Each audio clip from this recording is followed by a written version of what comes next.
Bonjour amis Sagittaires et bienvenue pour votre nouvelle lecture. Aujourd'hui, je vous propose de découvrir ce que vous réserve à la fin du mois de mars. Donc, avant de commencer, je parle de mes lectures. J'aimerais dire que mes lectures sont intuitives, ne remplaçant donc aucun avis médical ni un suivi psychologique. Et ne prenez que ce qui résonne pour vous. Et bien sûr, c'est général, donc n'allez pas forcer les messages. Donc, on va commencer tout de suite.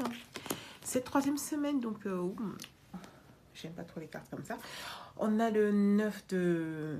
Non, le cavalier de coupe, le 3 d'épée et le chariot. Alors concrètement, c'est au travail sur une émotion qui va un peu vous décevoir, mais vous êtes toujours déterminé. Donc on va tout de suite éclaircir pour voir ce qu'il en est.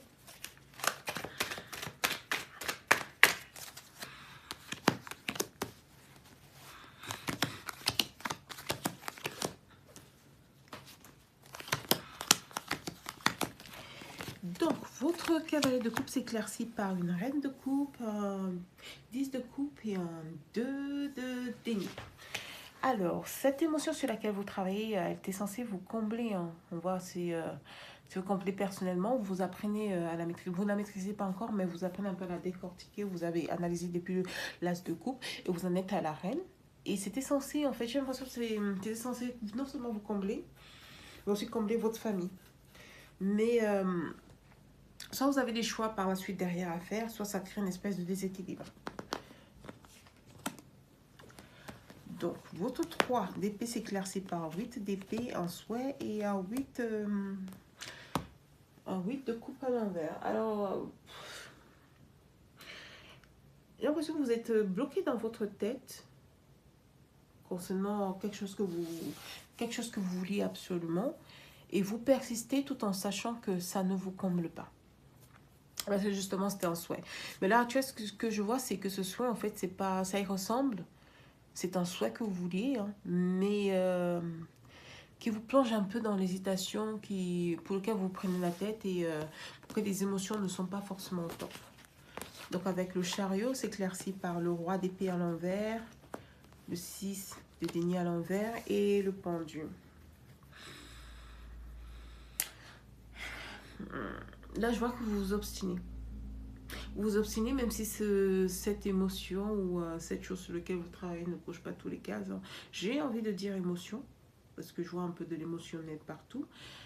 Et vous vous obstinez, vous ne prenez pas en compte en fait ce que vous voyez. C'est comme si vous fermez les yeux, vous braquez, vous décidez de ne pas regarder des choses en face, vous voyez que ça ne correspond pas, ça ne correspond pas. On a le 6 de denier à l'envers qui part de... Le 6 de denier part quelque chose d'équitable. C'est équitable entre donner et recevoir. Donc on a là quelque chose qui ne coche pas les cases, mais sur lequel vous décidez quand même de vous obstiner. Donc on va voir un peu ce que ça donne niveau matériel. Est-ce que j'essaie de comprendre de quoi il s'agit?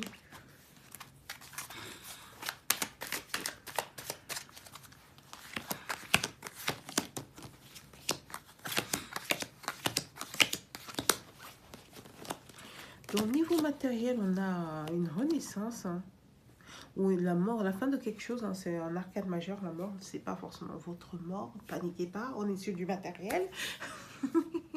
Et non, je ne vais pas dire que vous allez vous faire virer.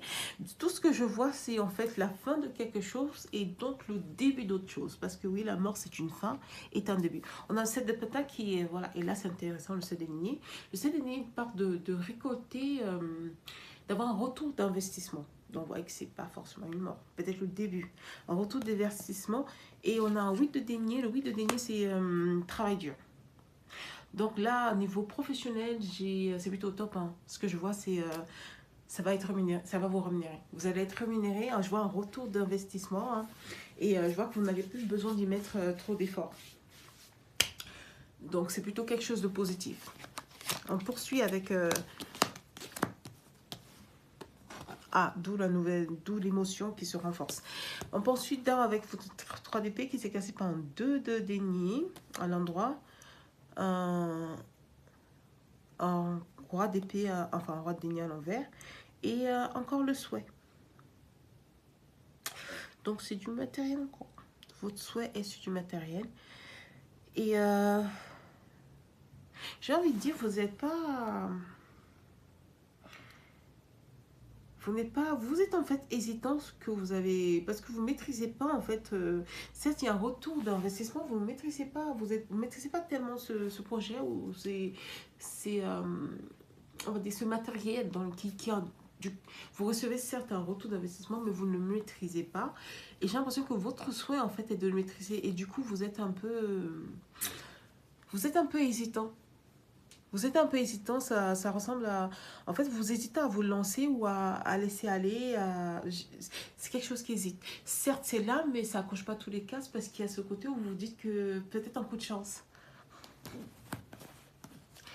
On continue avec... Enfin, c'est ce que vous dites, hein, c'est pas ce que je vois. Mais j'ai l'impression que vous dites qu'avec ce 2 deniers, que ce retour d'investissement, c'est un coup de chance et ça peut pas être vraiment ça.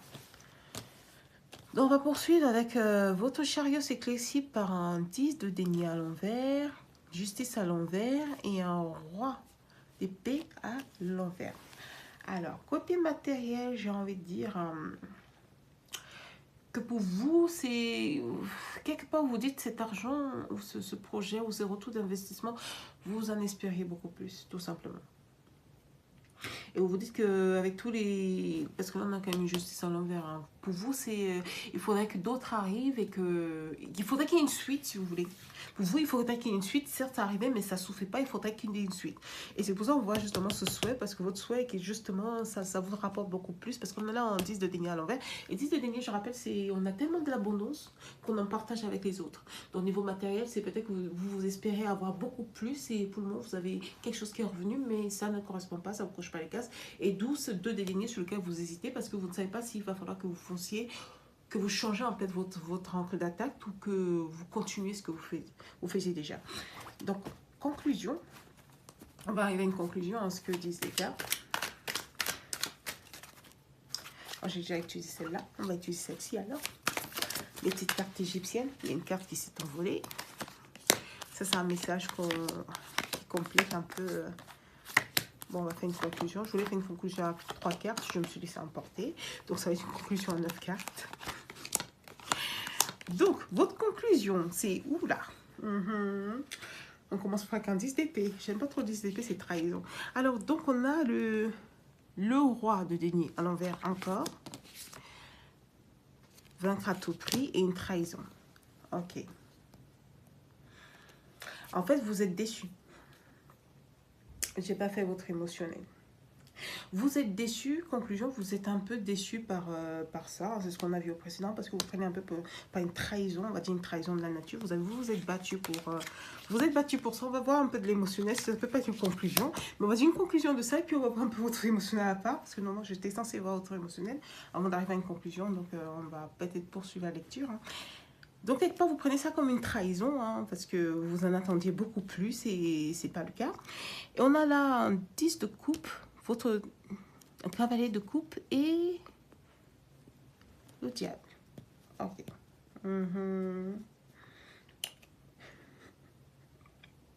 Alors, vous, vos lectures ce mois-ci, vous voulez m'achever. Parce que j'ai du matériel qui... Ok, donc le roi de coupe parle en fait de maîtriser ses émotions. On a un cavalier de coupe, on travaille ses émotions, on est tenté. Donc quelque part, on sait ce qu'on ressent. On veut travailler là-dessus. Et on a envie en fait quelque part de faire quelque chose qui n'est pas... On sait que c'est pas raisonnable, hein, parce que c'est de l'émotion. Voilà, on est déçu, on veut faire autre chose, mais on sait que c'est pas raisonnable. Et donc votre chariot s'éclaircit par un...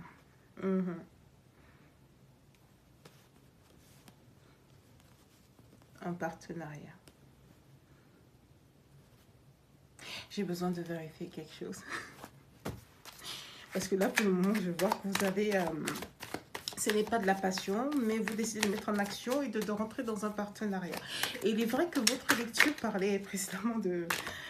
Et c'est là où vous concluez, en fait, vous acceptez ce partenariat, parce qu'au final, vous vous rendez compte que vous n'êtes pas... comment dire, que vous avez absolument... Bon, ça vous plaît pas, hein. Ça vous plaît absolument pas parce qu'on a les amours à l'envers, c'est pas votre passion. Mais là, j'ai l'impression que vous vous rendez compte qu'en fait, niveau action, il va falloir avoir recours à une tierce personne pour atteindre votre objectif financier. Alors vous, ce que j'ai envie de faire, il n'y a même pas besoin de plier les conclusions, on voit par rapport à toutes vos lectures et par rapport à ce que j'ai vu jusqu'ici, c'est qu'en fait votre mois de mars, il est relié à votre matériel. Votre accomplissement émotionnel au mois de mars est relié à votre accomplissement matériel. Ça arrive parfois qu'on a investi beaucoup d'efforts par le passé et qu'on veut y arriver et que quelque part on a décidé de renoncer à tout et de s'y consacrer. Alors moi j'ai vu en début de mois, j'ai jeté un coup d'œil à votre lecture du mois de mars. Est-ce que vous conseillez les cartes en fait, j'ai oublié celle-là. Ce que vous conseillez les cartes en fait, c'était d'avoir recours, d'accepter ce partenariat. Parce que je me souviens de votre lecture généralisée, vous parlez de partenariat qui n'allait absolument pas vous plaire et il fallait l'accepter. Et j'ai l'impression que ça arrive, donc en fin de mois, vous propose, vous vous rendez compte que c'est là où le partenariat va se prêter, c'est en fin de mois. En fin de mois, ce partenaire que vous ne voulez pas et qui vous plaît absolument pas va se pointer et il va falloir l'accepter. Parce que c'est ce qui est dit en général. Parce que vous, ça va vous permettre en fait, vous allez vous réanalyser, je parle en fait de votre lecture globale, hein. Vous allez vous réanalyser, vous allez vous rendre compte que finalement, bah, c'est pas si mal et que ça vous permet un peu de vous occuper de vous-même. Et du coup, j'ai même pas vu d'émotionnel ce mois-ci, parce que, enfin, cette semaine. Et voilà. Et la carte mystère, c'était de la nostalgie, votre enfance. Donc, quand on est en enfance, c'est un peu plongé dans la protection familiale. C'est les moments les plus heureux de sa vie, hein. Techniquement, c'est des couples, hein. C'est des couples, donc c'est les moments les plus heureux de sa vie. Donc ça va pas vous plaire, mais j'ai l'impression que vous êtes quelqu'un qui vous forcez un peu dans le côté professionnel, qui s'est surpassé un peu niveau professionnel, qui veut y arriver, et on parle des Sagittaires, hein, qui veut y arriver professionnel, mais vous avez oublié que vous êtes là, que vous êtes un être humain, qu'il y a d'autres façons d'être heureux que d'avoir tous ces peps-là. J'appelle ça de peps, hein, tout cet argent qui se pointe. Il y a d'autres façons d'être heureux. Donc là, avec ce mois de mars, un peu, il va y avoir des pendules remises à l'heure, hein, parce que la carte mystère qui s'est pointée, c'était la nostalgie, donc la familiale, un peu son cocon familial, on va dire, hein.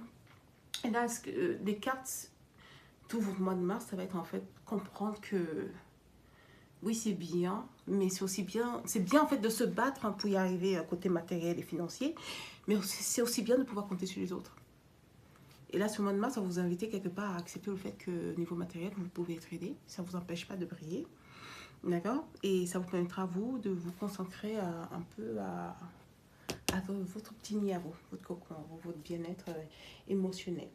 Donc maintenant, on va voir ce que disent les cartes, hein, pour cette semaine, parce que je n'ai pas eu le temps de tirer votre émotionnel. Je me suis complètement oubliée. On a encore une carte qui s'envole. Je vais la garder. Des fois, des cartes qui s'envolent pour moi. Donc, on va voir ce que ça dit côté émotionnel. Donc, côté émotionnel, voilà, ça vous demande de lâcher prise. On a le de déni à l'envers, hein. C'est du travail acharné. Et là, c'est une pensée, mais une pensée qui était déjà là, on vous demande de retravailler dessus. Et un pendu, c'est de voir que vous ne voyez pas les choses en globalité. Avec ce pendu, là c'est une alerte. Ça vous dit que vous ne voyez pas, le pendu part de quelqu'un qui s'obstine, qui ne voit qu'une partie des choses, alors qu'il devrait le voir en globalité. Concrètement, vous ne voyez pas les choses en globalité. Poursuivez sur l'idée qui vous a été donnée et lâchez prise niveau travail. Et on a cet as de denier qui est le projet. Donc sur ce projet, on vous demande un peu de lâcher prise niveau travail. Donc ça rejoint un peu tout ce qu'on a vu au mois de mars avec vous. Bah voilà, je vais vous laisser là. J'espère que ça vous a plu. En tout cas, moi, ça m'a plu. Et on se voit en mois d'avril pour la suite. Et bien sûr, si ça a résonné pour vous, n'hésitez pas à laisser des commentaires et abonnez-vous si ce n'est pas déjà fait. À bientôt. Bonjour amis Sagittaires et bienvenue pour votre nouvelle lecture. Aujourd'hui, je vous propose de découvrir ce que vous réserve à la fin du mois de mars. Donc, avant de commencer, je parle de mes lectures. J'aimerais dire que mes lectures sont intuitives, en remplaçant donc le calendrier médical.